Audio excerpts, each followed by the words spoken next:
What's going on, guys? We are back for another recap of the Sunday Morning Live. We're getting better every single week. This is my opportunity to learn from what went well, what didn't go well, most importantly, what part of our process was good, what part of our process was bad. Last Sunday morning live stream, that was week 4. Going to be reviewing some of my takes on that live. Let's get right into it. As always, make sure you hit that subscribe button so you don't miss our videos. We're posting weekly or our live streams Thursday night and Sunday morning. No, we're not starting Mark Ingram this week. I don't feel good about Mark Ingram. Again, we went through this the last time Alvin Kamara didn't play, and we were pretty on the money. Mark Ingram did lead the backfield in touches in that game. He had 10 carries. It's not great. 10 carries, 2 catches, 12 total touches, 63 scoreless yards for Mark Ingram. Granted, that game was against the Bucs, though. That game was against the Buccaneers.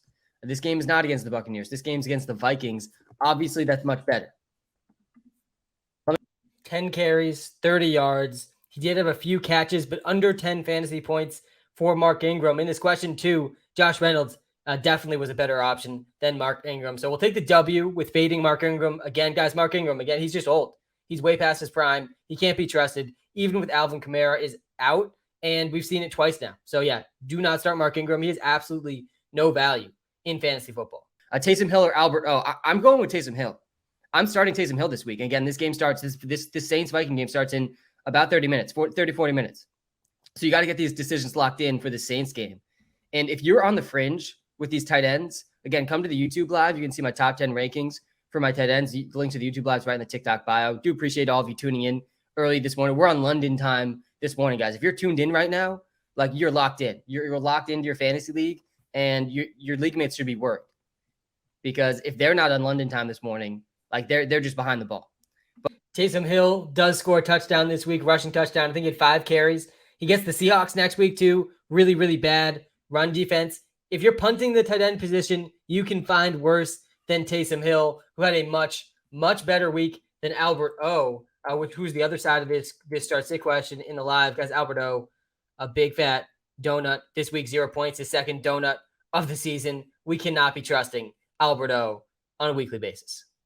I'm playing Austin Eckler in this lineup. There's going to be a lot of Jamal Williams and Khalil Herbert in DFS this week for good reason. Again, I have Jamal Williams and Khalil Herbert as top 10 running backs, but I think Jamal Williams is going to be the most owned player on the slate.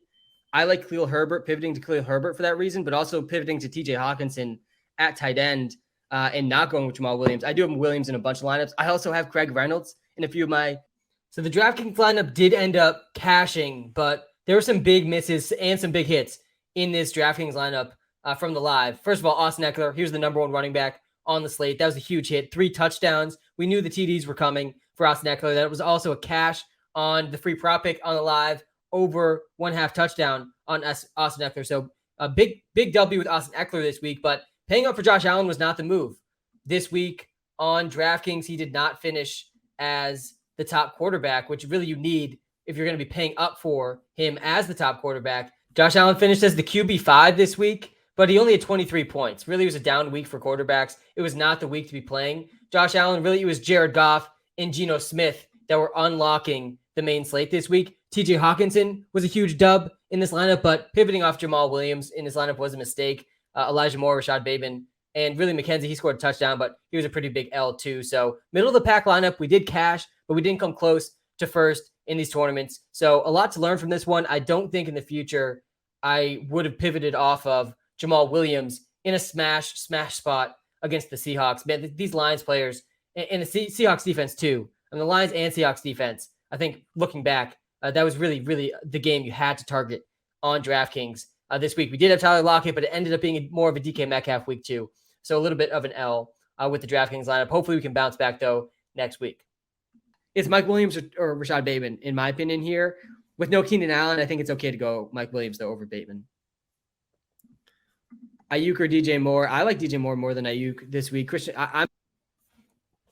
that was a dub. Mike Williams had a massive week. Rashad Bateman was a big bust this week. I know I told a lot of people to start Rashad Bateman. I had him in that DraftKings lineup too, so that was definitely an L. He did pick up an injury, but overall, he had a pretty bad game even before the injury. Mike Williams, though, Keenan Allen out again, 11 targets, 7 catches, 120 yards. He didn't score a touchdown, but some big usage from Mike Williams again without Keenan Allen. He's an auto start if Keenan Allen's not playing, and he's definitely worth starting even with Keenan Allen in the lineup in a lot of situations too. Yeah, both these offensive lines are set up, but the Browns have the number 1 offensive line ranking this week. I think you can trust Kareem Hunt and Nick Chubb with some confidence. Nick Chubb, 20 points. He did produce again. He's, I think, the number 1 running back in fantasy. If he's not number 1, he's definitely top 3. Kareem Hunt did let us down, though, 8.8 points in what was a pretty good spot. If it's a PPR league, Nick Chubb, the league I'm looking at right now, is 0.4 points behind Saquon. So he's the number 2 running back in fantasy, but another solid 20-point week out of Nick Chubb. Kareem Hunt definitely has a lower floor than Nick Chubb, but I think the ceiling is still pretty similar for Hunt. But there's going to be weeks like this where Kareem Hunt only gets 10 carries. The Browns lost this game, which is pretty frustrating. He still wasn't very involved in the passing game. He only had 2 catches, 19 yards. There's bigger games ahead for Kareem Hunt, but we've seen his floor over the last 3 weeks. His floor at 8.8 points. He hasn't had a game under 8 points yet. So it's still somewhat of a floor, but the floor is lower than I think we were hoping for if we drafted Kareem Hunt. He definitely can be benched in a lot of situations heading into week 5. How safe is Mariota greater than Goff? Money line fantasy points.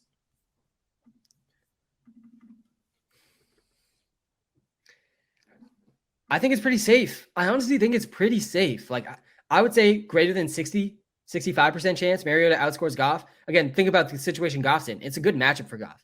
Like that's the one thing that has me hesitant to only put it at like 60%, Ethan. Mariota finishes with less than 5 points this week. He was probably my biggest miss of the week, and I did have him in about half my DraftKings lineups too, which definitely hurt my DFS day, but he only threw the ball 19 times in a win against the Browns. Even with Cordero Patterson getting hurt, by the way, we did say bench Cordero Patterson. I'll see if I can find that clip in a little bit. But that was a W, benching Cordero with a knee injury. Again, we got to pay attention to when the coaches are saying these guys have injuries and they're going to be limited. But Marcus Mariota completed 7 passes in this game against a pretty weak Browns secondary. Still 139 yards, but no TDs, 1 interception. Really bad week for Marcus Mariota. Meanwhile, Jared Goff was the number 1 QB this week. Jared Goff, number 3 in the NFL in passing yards through the first month of the season. He had 4 TDs, 378 yards in this game in a loss against the Seahawks. Seahawks defense is definitely one to target, guys, this entire season, just like clearly the Lions defense is one to target this entire season. 33 points for Goff, 3 points for Marcus Mariota, 11 times the points. Goff had 11 times the points as Marcus Mariota. So a big L if you took the money line on this one. Ethan, I'm sorry about that. That's a big L. We're not going to sleep on how bad the Lions defense being helps the Lions offense moving forward, but also we got to stop putting too much trust into Mariota in this really, really slow and low-paced offense. Christian McCaffrey is a game-time decision. He is not definitely playing today. If he plays, you have to start him. I'm not that scared. We were on the money there with the CMC take, and I feel pretty good about where I have him in the rankings moving forward. He finishes the number 6 running back this week, despite the hamstring injury. He played his normal allotment of snaps, looked like all smoke, ended up being all smoke, no fire with the CMC hamstring injury. Knock on wood. Hopefully it stays that way. CMC only had 8 carries in this game, but he had 9 catches, 81 yards. This is the type of usage we drafted CMC for. He is the type of player in PPR leagues. He had over 25 points this week, no TDs.